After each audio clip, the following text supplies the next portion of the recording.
Et si je te disais que j'ai appris à me taire avant même de savoir parler? Et si je te disais que, bien avant de connaître les mots pour nommer la douleur, j'avais déjà compris que certains silences peuvent étouffer plus sûrement que des cris? Je m'appelle Solange Évrard, j'ai 83 ans et je vis à Beauregard, un petit village caché entre les collines et les champs de tournesol du sud-ouest de la France. Mon dos est voûté par les années, mes mains tremblent parfois quand je tends la main pour servir du thé, et pourtant, c'est maintenant, dans cette vieillesse rugueuse et lucide, que je ressens le besoin de parler. Je suis né dans une maison en pierre aux volets bleus délavés, où le mistral sifflait sans relâche et où la prière précédait chaque repas. Mon père, Maurice, était ouvrier agricole, un homme froid, au silence lourd et aux colères sans visage. Ma mère, Bernadette, était une femme douce, mais soumise, enfermée dans un mariage sans tendresse, où le devoir remplaçait l'amour. Je n'étais qu'une fillette quand j'ai compris que ma voix n'était pas la bienvenue. Les premières fois où j'ai essayé de raconter ce que je ressentais, ma mère m'a demandé de ne pas faire de vagues. « Sois sage, Solange, les choses passent, c'est comme ça dans la vie. » Alors j'ai appris à garder pour moi ce que mes yeux voyaient et ce que mon cœur ne comprenait pas.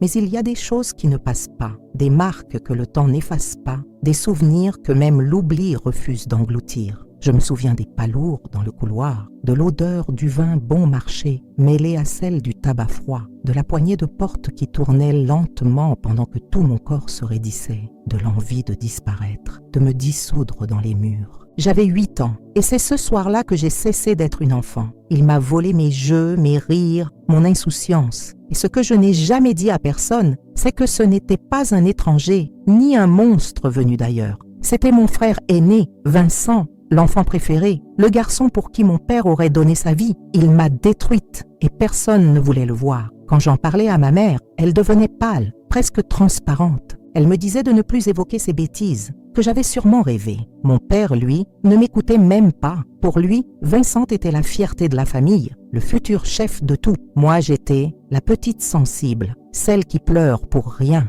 Les années ont passé comme des hivers sans fin. J'ai appris à vivre dans le silence, à enfouir chaque cri dans les replis de mon estomac, à sourire quand on me disait que j'étais jolie, à me taire quand j'avais envie de hurler. J'ai grandi comme on pousse dans une cave, à l'ombre des secrets. J'ai prié, beaucoup. Je croyais que Dieu finirait par me voir, qu'il viendrait me chercher. Mais plus je priais, plus je me sentais seule, abandonnée même par le ciel. Et dans l'église du village, quand le curé parlait du pardon, j'avais envie de m'enfuir. Comment pardonner ce que personne ne veut entendre? À 15 ans, mon corps s'est transformé sans que je le veuille. Je n'étais plus une fillette. Et avec les formes étaient venues les peurs, les regards, les mots qui piquent. J'ai commencé à me cacher, à m'habiller large, à baisser les yeux, mais rien ne me protégeait. Un jour, ma mère m'a demandé si j'étais amoureuse. J'ai failli lui rire au nez. L'amour, pour moi, c'était la blessure, le piège, la cage. Puis, à 16 ans, j'ai compris que quelque chose n'allait pas. Mon ventre se gonflait lentement.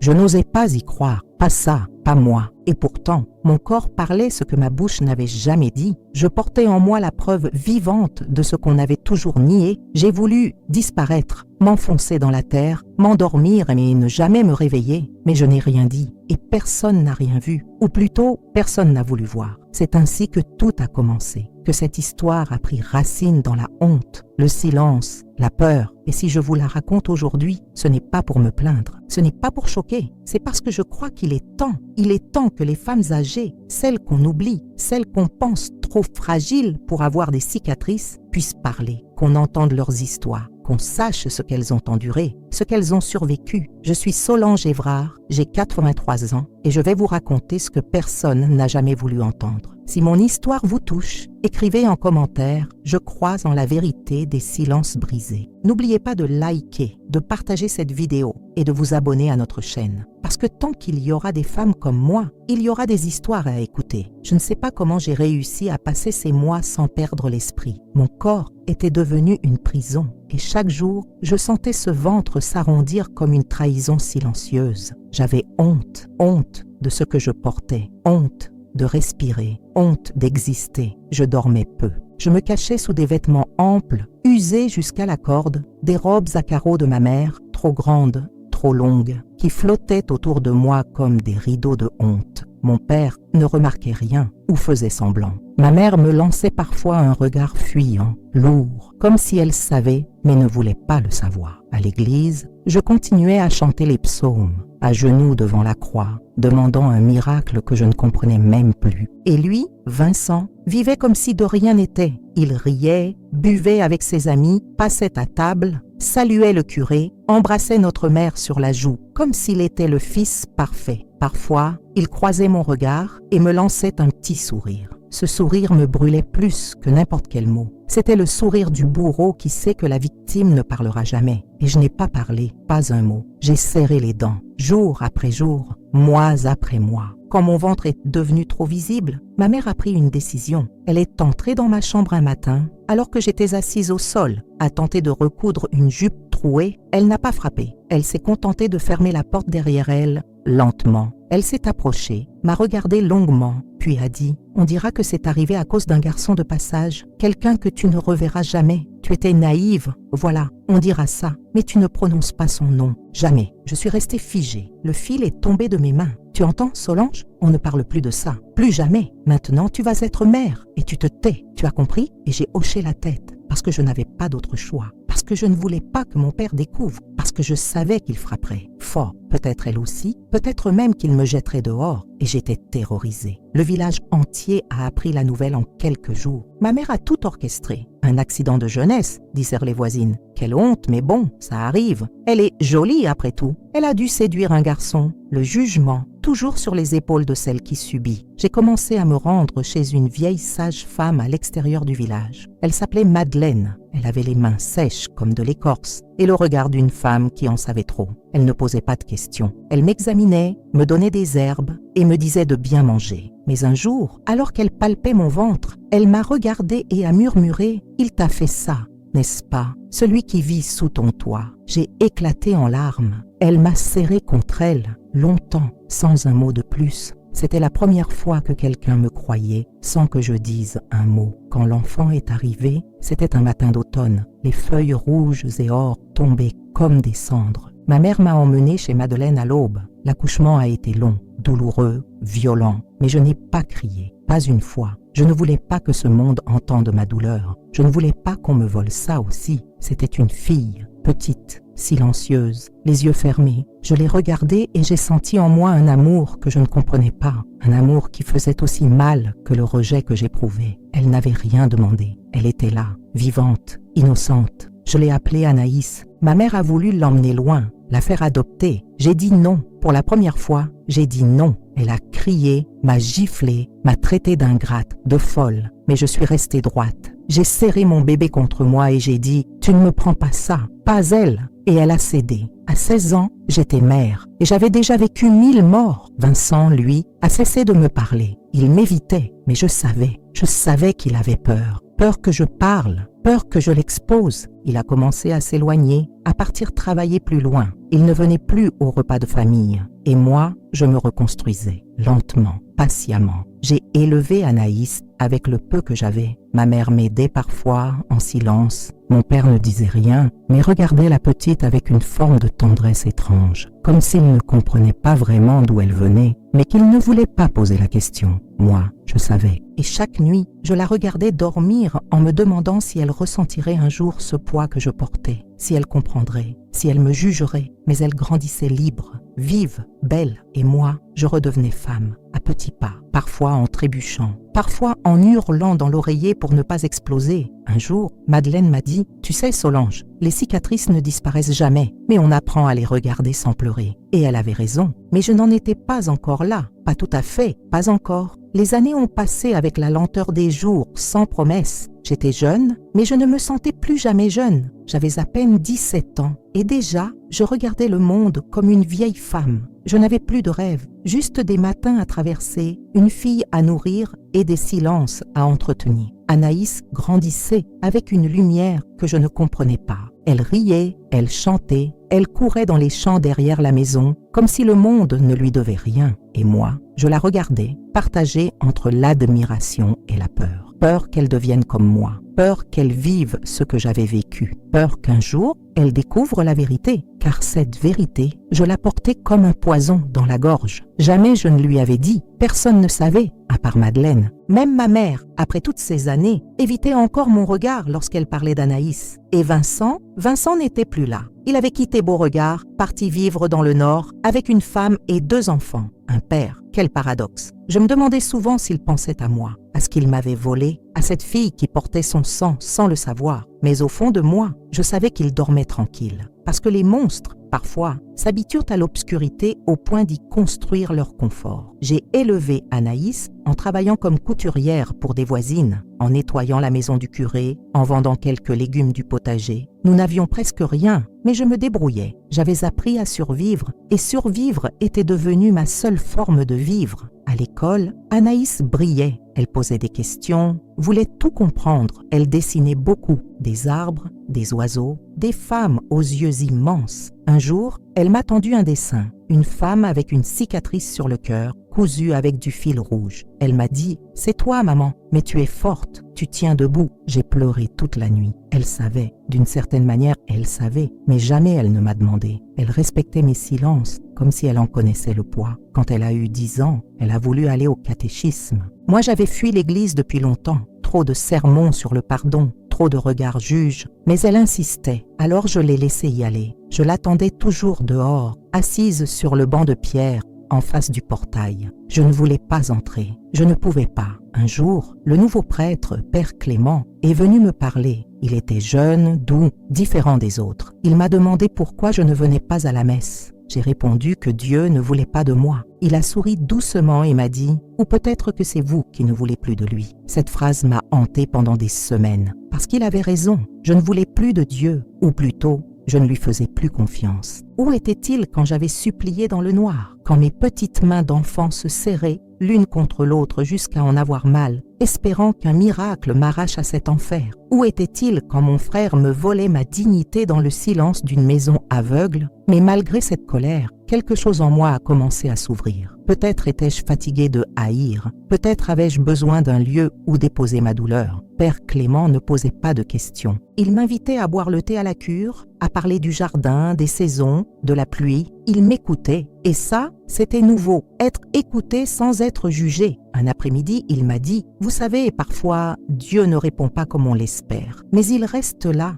silencieux, à attendre qu'on le laisse entrer. » J'ai fondu en larmes et j'ai parlé. Je lui ai tout dit. Pour la première fois depuis toutes ces années, j'ai raconté ce que Vincent m'avait fait, comment ma mère avait préféré le silence, comment mon père avait ignoré, comment j'avais élevé une enfant née de la peur. Il a écouté longtemps, sans m'interrompre. Puis il m'a dit une chose que je n'oublierai jamais. Ce n'est pas vous qui portez le péché, c'est le monde qui vous l'a imposé. Ce jour-là, quelque chose en moi s'est déplacé. Je n'étais pas coupable, je n'étais pas sale, j'étais une survivante. Et ça changeait tout, mais ce n'était que le début. Parler n'a pas suffi à effacer le poids des années, mais ce jour-là, une première fissure s'est ouverte dans le mur que j'avais construit autour de moi. Un mur bâti avec la honte, la peur, le silence, les secrets. Un mur que je pensais indestructible. Mais à partir de ce moment, il s'est mis à trembler doucement, comme si mes mots avaient le pouvoir d'en déloger les pierres. Je n'ai pas tout dit d'un coup. Après cette première confession à Père Clément, j'ai mis du temps à me laisser aller davantage. C'est comme si chaque souvenir que je laissais sortir emportait avec lui un morceau de moi. Et j'avais si peu de moi à offrir. Pendant des années, j'avais été une ombre qui avançait,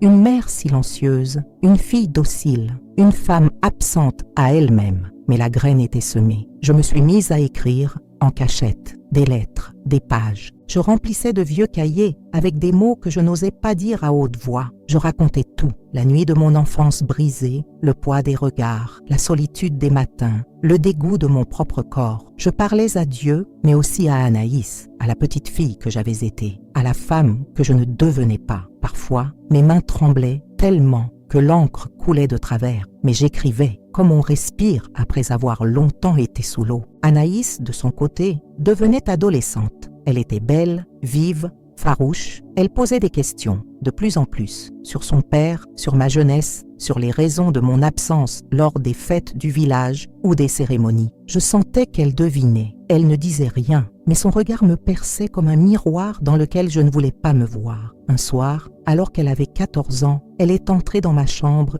et a dit « Je sais qu'il y a quelque chose. Dis-le-moi, même si c'est horrible, même si tu crois que je ne comprendrai pas. Je suis forte, maman. Tu me l'as appris. » Et j'ai baissé les yeux. Je n'ai pas su lui répondre. Pas encore. Je n'étais pas prête. Je me suis sentie lâche, indigne, comme si je trahissais à nouveau cet enfant en elle. Mais j'étais paralysée par la peur. Et si elle me haïssait? Et si elle ne supportait pas la vérité? Et si, à cause de moi, son monde s'écroulait? Alors j'ai attendu, encore, en silence. Quelques semaines plus tard, le téléphone a sonné. C'était ma mère. Sa voix était sèche, comme toujours. Elle m'a dit « Vincent est malade, très malade. Il est à l'hôpital. Les médecins ne donnent pas cher de sa peau. » J'ai senti mes jambes se dérober. Mon frère, l'homme qui m'avait volé l'enfance, l'innocence, la paix. Je ne savais pas quoi ressentir. De la colère, de la pitié, de la satisfaction. Ma mère m'a demandé si je voulais aller le voir. J'ai dit non, immédiatement. Mais le soir venu, les pensées m'ont assailli. Et s'il mourait sans jamais avoir entendu ce que j'avais à lui dire? Et si ce silence que j'avais porté comme une croix me restait en travers de la gorge pour le reste de ma vie? Alors, le lendemain, j'ai pris le train. Anaïs ne savait rien. Je lui ai dit que je devais régler une affaire familiale. Je suis arrivée à l'hôpital en fin de matinée. Vincent était là, dans un lit blanc, amaigri, méconnaissable. Il dormait. J'ai hésité, longtemps. Puis je me suis assise. J'ai attendu qu'il ouvre les yeux. Quand il l'a fait, il m'a reconnue immédiatement. Son visage s'est tendu. Un silence, épais, glaçant. Puis il a murmuré « Tu es venu pour me pardonner ?» Je n'ai pas répondu. Je l'ai regardé, longtemps. Puis j'ai dit « Je suis venu pour me libérer, pas pour toi, pour moi. » Et là j'ai parlé. Je lui ai tout dit, tout ce que j'avais gardé pendant des décennies, le mal qu'il m'avait fait, la peur, la honte, l'odeur de ces nuits. L'enfant né du silence, les années d'effacement, les cauchemars, l'envie de mourir. Il ne disait rien, il pleurait, des larmes lentes. Vrai? Je ne sais pas, mais moi, j'étais là, debout, forte. Et pour la première fois, je n'avais pas honte. Quand j'ai eu fini, il a murmuré « Je ne sais pas pourquoi j'ai fait ça. J'étais jeune, idiot, malade peut-être. Je lui ai coupé la parole. Tu étais un monstre. Et moi, j'étais ton jouet. Mais je ne le suis plus. » Puis je suis sortie, sans me retourner. Ce jour-là, je me suis sentie vivante. Pas guérie, mais debout. Quand je suis rentrée à Beauregard, Anaïs m'a accueillie avec un regard inquiet. Elle m'a demandé « Tu vas bien, maman? Tu as l'air différente. » Et j'ai souri. Oui, j'étais différente. J'étais enfin en train de devenir la femme que j'aurais dû être. Mais il me restait encore un pas à faire. Lui dire la vérité. Il y a des vérités qui dorment comme des volcans sous la peau. On croit les avoir enterrées, oubliées, anesthésiées, jusqu'au jour où elles remontent. Et alors, elles brûlent tout sur leur passage. Ce moment-là, je savais qu'il arrivait. Je le sentais, comme une pression dans la poitrine, une nécessité qui devenait urgente. Anaïs avait le droit de savoir. Mais comment le dire? Comment poser les mots justes sans qu'ils n'écrasent tout autour? Comment annoncer à sa propre fille que son existence était née d'un crime, d'un cauchemar, d'un frère devenu bourreau? Je priais. Oui, moi, Solange, qui avait passé des années à fuir Dieu, je priais à nouveau. Pas pour obtenir un miracle, non, mais pour avoir le courage, pour avoir les mots, pour ne pas flancher. Un dimanche après-midi, alors qu'elle rentrait du marché, je l'ai invitée à s'asseoir sur la vieille chaise de la cuisine. Elle a compris tout de suite. Mon visage devait parler pour moi. Elle a posé son panier, s'est installée sans rien dire. Elle m'a regardé avec ses yeux qui n'ont jamais cessé de chercher la vérité. « Anaïs, ai-je murmuré, ce que je vais te dire est lourd, très lourd, et tu as le droit d'être en colère, choquée, triste, tout à la fois. » Elle a simplement dit « Je t'écoute ». Alors j'ai raconté. Je lui ai parlé de mon enfance, de Vincent, de ses gestes, de ses menaces, de mon silence, de l'ignorance volontaire de maman, de mon corps devenu prison, de mon cœur en morceaux, et enfin de cette grossesse, venue comme une malédiction, de la naissance, d'elle. Je ne l'ai pas regardée pendant que je parlais et j'avais peur de ce que je verrais dans ses yeux, mais je continuais, poussée par une force que je ne m'expliquais pas. Quand j'ai eu fini, un long silence s'est installé. Puis elle a dit « C'est lui, mon père ». J'ai hoché la tête. Elle n'a pas pleuré, pas tout de suite. Elle s'est levée, a marché un peu dans la pièce, puis s'est arrêtée devant la fenêtre. « Je comprends maintenant tant de choses »,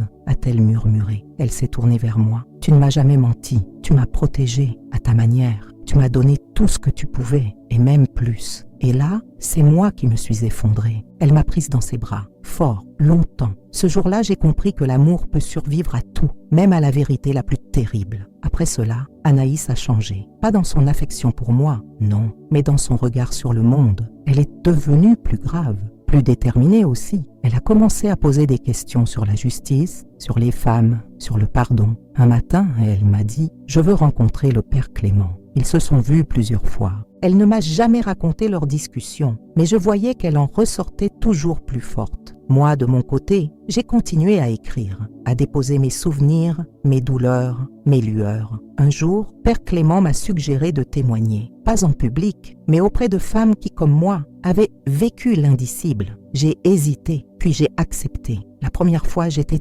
terrorisée. Je tremblais, mais quand j'ai vu les regards en face de moi, les mains jointes, les larmes silencieuses, j'ai compris que ma parole avait un sens, qu'elle pouvait être lumière dans les ténèbres. J'ai commencé à parler dans des groupes de parole, des cercles discrets, mais puissants. J'ai rencontré des femmes extraordinaires, fortes, brisées, courageuses, et dans chacune d'elles, je retrouvais un éclat de moi. Anaïs parfois m'accompagnait. Elle disait « Je suis fière de toi, maman ». Et moi, je me tenais droite. Enfin, le village peu à peu a su. Certains ont détourné les yeux, d'autres ont tendu la main. Il y a eu des murmures, bien sûr, des jugements, mais cela ne m'atteignait plus, car j'avais trouvé ma voie, et avec elle ma dignité. Un jour, en nettoyant le grenier, j'ai retrouvé une vieille boîte. À l'intérieur, les premiers dessins d'Anaïs, et au fond, une lettre que j'avais écrite des années plus tôt à ma fille, sans jamais oser la lui donner. Je l'ai relue et j'ai pleuré, puis je l'ai brûlée, non par honte, mais parce qu'elle n'était plus nécessaire. La vérité avait été dite et l'amour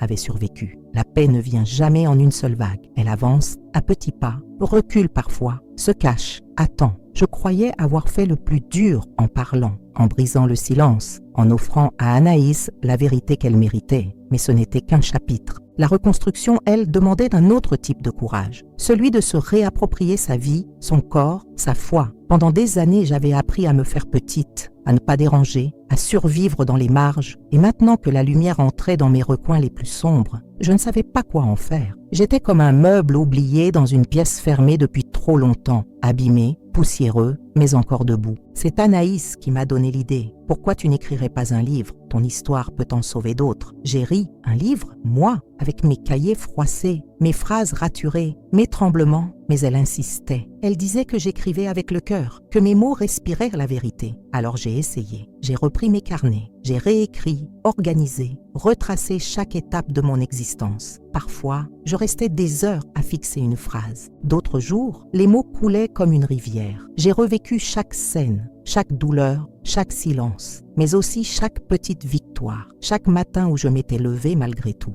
Ce travail m'a transformée. J'ai compris que raconter, ce n'est pas seulement revivre, c'est aussi reprendre le pouvoir, dire « c'est moi qui décide maintenant ce que l'on retient de mon histoire ». Et peu à peu, j'ai cessé d'être une victime pour devenir une témoin. Le manuscrit terminé, je l'ai confié à une maison d'édition régionale. Je n'attendais rien. C'était déjà beaucoup pour moi de l'avoir terminé. Mais quelques mois plus tard, une lettre est arrivée. Ils acceptaient de le publier. Je n'y croyais pas. Les silences de Solange, tel était le titre qu'ils avaient choisi. Quand j'ai vu mon nom sur la couverture, j'ai pleuré. Non pour la gloire, mais parce que ce nom, si longtemps associé à la honte, devenait enfin synonyme de force. Le livre est sorti discrètement, mais il a touché. Des lectrices m'écrivaient, me remerciaient, me confiaient leurs propres blessures. Certaines venaient à mes rencontres, les yeux pleins de larmes, la voix tremblante, et moi, je les écoutais, comme on m'avait enfin écouté. Anaïs m'accompagnait souvent. Elle tenait ma main, me glissait à l'oreille. « Tu es une héroïne, maman. » Moi, je ne me voyais pas ainsi.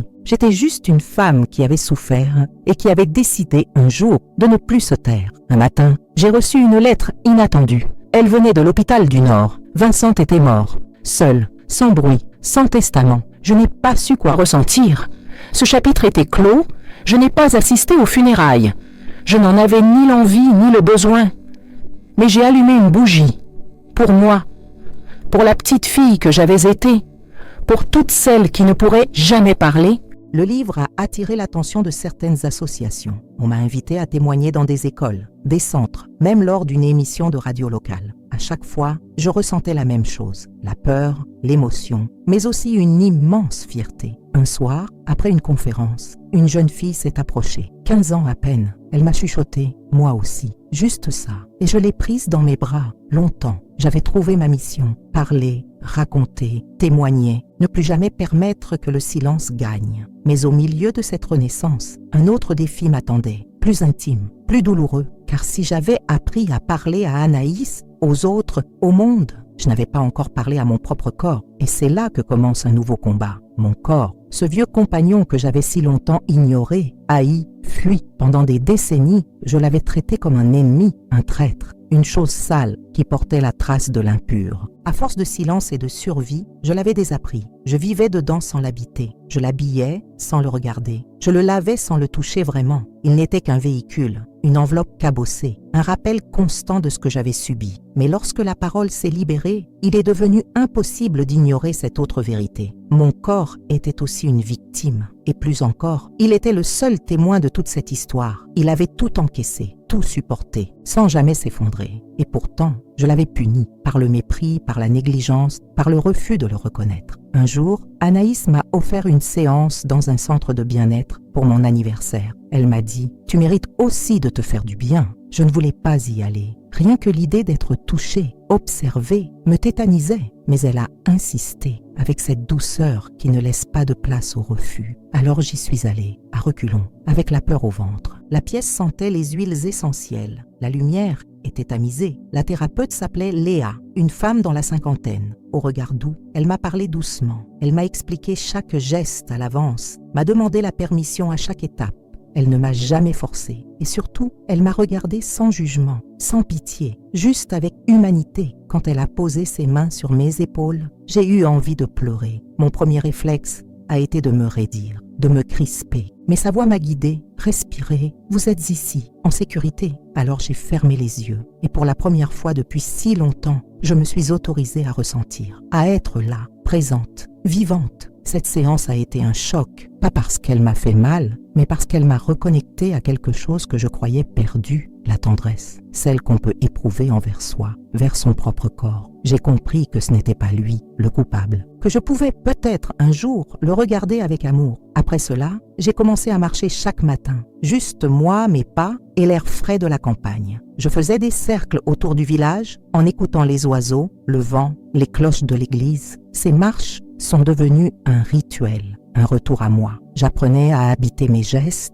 à respirer avec conscience, à sentir mes muscles, mes pieds, mes hanches. Anaïs voyait le changement. Un soir, elle m'a prise en photo alors que je souriais, le visage tourné vers le soleil. Elle m'a dit « Tu es belle, maman, vraiment belle ». Et pour la première fois, je l'ai cru. J'ai aussi recommencé à cuisiner, non pas par devoir, mais par plaisir, à choisir les ingrédients, à sentir les odeurs, à goûter lentement. Manger n'était plus un automatisme, c'était un acte de soin, une manière de nourrir celle que j'étais devenue. Je me suis même remise à danser, dans le salon, seule, parfois en riant, parfois en pleurant, mais toujours avec cette sensation nouvelle. Je suis là, je suis moi, et je mérite ce moment. Un jour, en me regardant dans le miroir, j'ai posé la main sur mon ventre, ce ventre qui avait porté Anaïs, ce ventre que j'avais si longtemps détesté, et j'ai murmuré « Merci », juste ça, mais c'était énorme. J'ai aussi écrit une lettre à mon corps, une longue lettre, où je demandais pardon, où je racontais notre histoire commune, où je lui promettais de ne plus jamais le trahir. Puis, comme un symbole, j'ai acheté une robe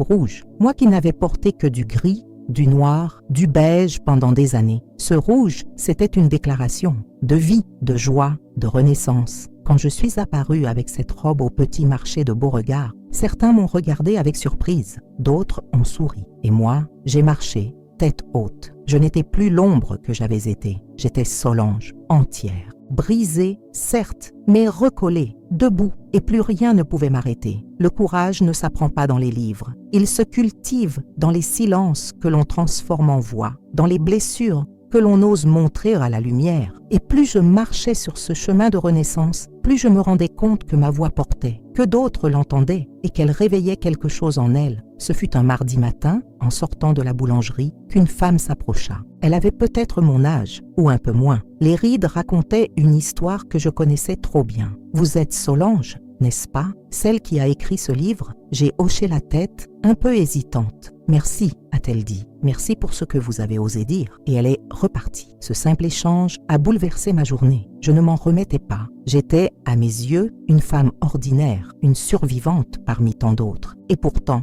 à travers mes mots, je devenais un phare pour celles qui cherchaient encore leur sortie du tunnel. Peu à peu, des demandes sont arrivées. Une association de soutien aux femmes battues m'a invité à participer à un cercle de parole. Puis une autre a organisé un atelier d'écriture. J'ai accepté. Non pas parce que je me sentais prête, mais parce que je savais que si je disais non, je retournais dans le silence. Lors de ces cercles, j'écoutais des histoires pires que la mienne. Des femmes marquées par les coups, l'humiliation, l'isolement. Certaines venaient voilées de honte, d'autres en colère, mais toutes cherchèrent la même chose, un espace où l'on ne juge pas, où l'on peut dire sans crainte, voilà ce que j'ai vécu. Je ne donnais pas de conseils, je partageais, je racontais, et dans ces échanges, je puisais une force nouvelle. Un jour, une jeune femme s'est effondrée devant moi. Elle m'a dit qu'elle avait tenté de se donner la mort, qu'elle ne voyait plus d'issue. Je lui ai pris la main et je lui ai dit, les larmes aux yeux, « Moi aussi, j'ai voulu disparaître, plus d'une fois, mais tu es là. Et tant que tu es là, il y a un espoir. » Cette phrase, je l'avais entendue un jour dans la bouche du père Clément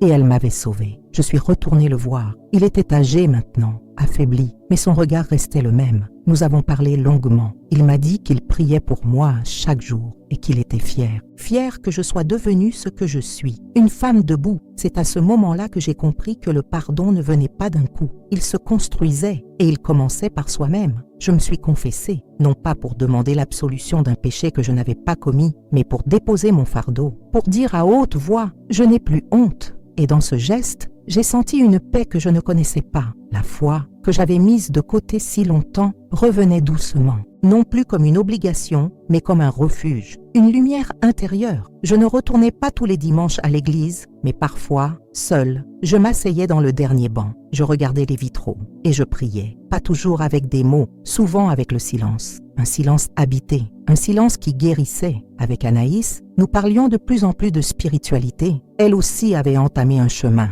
Elle s'était rapprochée d'un groupe de réflexion chrétienne. Ensemble, nous partagions nos lectures, nos doutes, nos élans. Un soir, elle m'a dit « Maman, tu m'as transmis plus que la vie. Tu m'as transmis la force de croire. » J'ai pleuré. Je n'avais jamais imaginé que de tant de douleurs pouvait naître tant de lumière. Et c'est là que j'ai décidé d'aller plus loin. J'ai voulu créer un espace, un lieu pour les femmes comme moi, pour celles qui n'avaient pas encore trouvé leur voie. Avec l'aide de la mairie, d'associations et même d'une collecte solidaire, nous avons ouvert la Maison des Silences, un petit local simple mais chaleureux, avec un coin lecture, une cuisine, une salle de parole. Chaque semaine, des femmes y viennent pour écrire, pour parler, pour pleurer, pour rire. Je suis là, présente, pas comme une héroïne, mais comme une sœur. Et chaque fois qu'une femme entre pour la première fois et me dit timidement « Est-ce que je peux rester ?» Je lui réponds « Ici, tu es chez toi. » Il y a une paix que l'on ne trouve qu'après avoir traversé l'enfer. Ce n'est pas une paix bruyante, ni même glorieuse. C'est une paix silencieuse, intime, une paix qui habite les os, qui s'infiltre doucement dans les gestes du quotidien,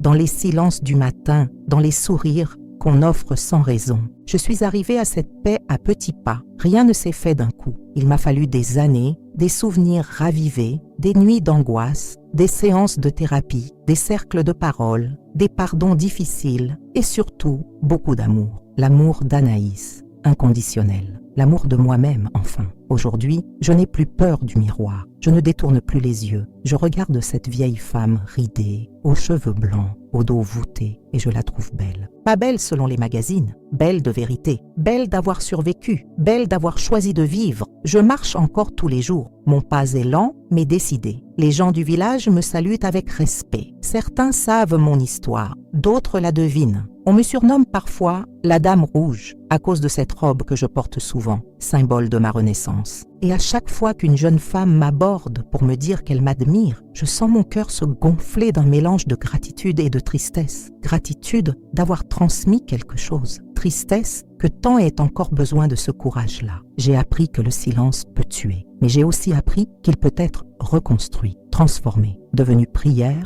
poésie, écoute. Mon silence est aujourd'hui un refuge, non plus une prison. Je continue d'écrire, des lettres, des récits, des pensées. Mon carnet est toujours sur ma table. Écrire me sauve encore, me permet de ne pas oublier, mais surtout de continuer à transformer. Ce que j'ai vécu, je ne le souhaite à personne. Mais ce que j'ai découvert en moi grâce à cette douleur, je le souhaite à toutes. La force de se relever, la puissance d'exister pleinement. Anaïs m'a offert un collier l'an dernier, simple, avec une petite médaille gravée, on y lit « Je suis celle que je suis ». Je le porte tous les jours, c'est devenu mon mantra. La Maison des Silences fonctionne bien. Nous avons ouvert une deuxième antenne dans le village voisin. De plus en plus de femmes franchissent nos portes. Certaines ne disent rien la première fois, d'autres parlent trop, de peur qu'on ne les écoute plus ensuite. Mais toutes repartent différentes, allégées, touchées, reliées. Je ne suis pas une sainte, je suis une femme, une mère, une grand-mère, une survivante et surtout